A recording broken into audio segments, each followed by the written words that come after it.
Meni ismim Abror, familiyam Abdusalomov. Toshkent tibbiyot akademiyasining bitiruvchisiman. Bu yil bitirdim.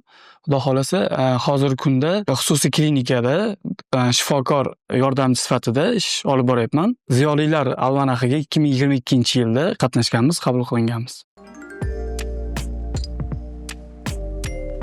Ziyolilar almanaxida ishtirok etganimdan so'ng hayotimda yangi do'stlar, yangi sheriklar bilan tanishdim. Ular bilan fikr almashib, dunyoqarashim ancha kengaydi.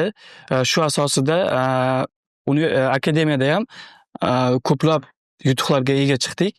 Misol uchun, xalqaro SLR, ya'ni tez tibbiy yordam ko'rsatish bo'yicha murabbiy bo'ldim. Asosiy eng katta yutuqlarimdan biri shu. Undan tashqari akademiyada o'sha tijlarga, ya'ni akademiya ichida bo'ladigan olimpiadalarga qatnashdik. Loyiha menga asosan motivatsiyasi kelajakka ishonish, harakat qilish, hech qachon to'g'ri yo'ldan adashmaslik va iloji boricha yangi insonlar, yangi sheriklar bilan tanishib, g'oyani kengaytirish imkonini yaratdi.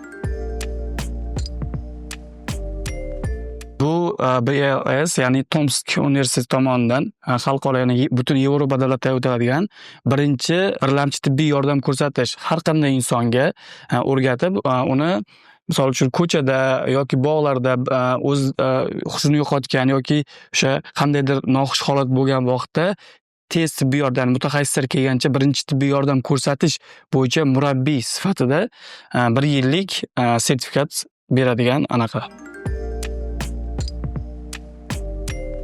To'g'risi aytsam, Tomsk shahrida o'qilmagan. Imенно Tomsk shahridan bizga professorlar kelib, o'sha bilimlarni o'rgatgan, o'zimizning kasbimizga oid. Boya aytganimdek, o'sha tez tibbiy yordam ko'rsatish, bemorlar bilan qanaqa aloqa qilish va ularga birlamchi diagnostika, ya'ni birlamchi tashxis qo'yish masalalarini o'rgatgan. Amaliyotda, ya'ni o'sha BLS bo'yicha o'rganganlarimda birinchi navbatda o'zimni atrofimdagi insonlarga, kursdoshlarimga, undan so'ng turli maktablarda yosh o'quvchilarga va universitetlarda, ya'ni tibbiyotga bog'liq bo'lmagan insonlarga o'rgatib, ya'ni shunaqa noxush holat yuz berganda tibbiyot xodimlari bo'lmasa ham ularni kelgunigacha insonni hayotini saqlab qolishga yordam berish uchun shu o'rgatib keldik. Birinchi YouTube podkastimiz o'sha Ziyo Forum tomonidan tashkil qilingan talaba podkast, ya'ni O'tkirbek shu almanax birga ishtirok etgan do'stimiz tomonidan birinchi podkastga taklif qilindik. Shundan so'ng podkastlarga qiziqishlar boshlandi va o'zimizning sohamizda Med podkast loyihasini amalga oshirib ko'rdik.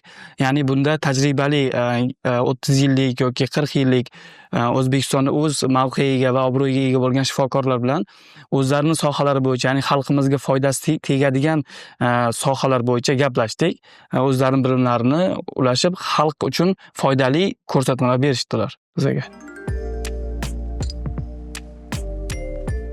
Hozir, ya'ni yaqinda tibbiyotga topshirayotgan talabalarga avvalo hech qachon yo'ldan to'xtab qolmaslik, bu uzoq yillik og'ir mehnatni hozirdan qabul qilish, ya'ni o'qishga kirgandan so'ng men qiynalyapman deb boshqa sohaga o'tib ketmaslik. Agar shunaqa bo'lsa, hozirdan umuman bu sohani tanlamaslik, chunki bu juda og'ir yo'l. Ya'ni bu yerda natijaning kelib chiqishi juda uzoq bo'ladi. O'shaning uchun faqat motivatsiya, faqat sabr va faqat ishonch va og'ir mehnat va ilm talab qilinadi. Endi biz asosan qiyinchiliklarga yuz kelganimiz o'zimizda sohamizda, ya'ni bilim olishda. Tibbiyot sohasida o'qish boshqa universitetlarga qaraganda ancha ko'p bo'lganligi sababli kechalari bilan dars qilishingiz mumkin yoki undan tashqari bizda amaliyotlarda tungi smenalarga qo'yilishi bu o'qish davomini yanada qiyinlashtiradi.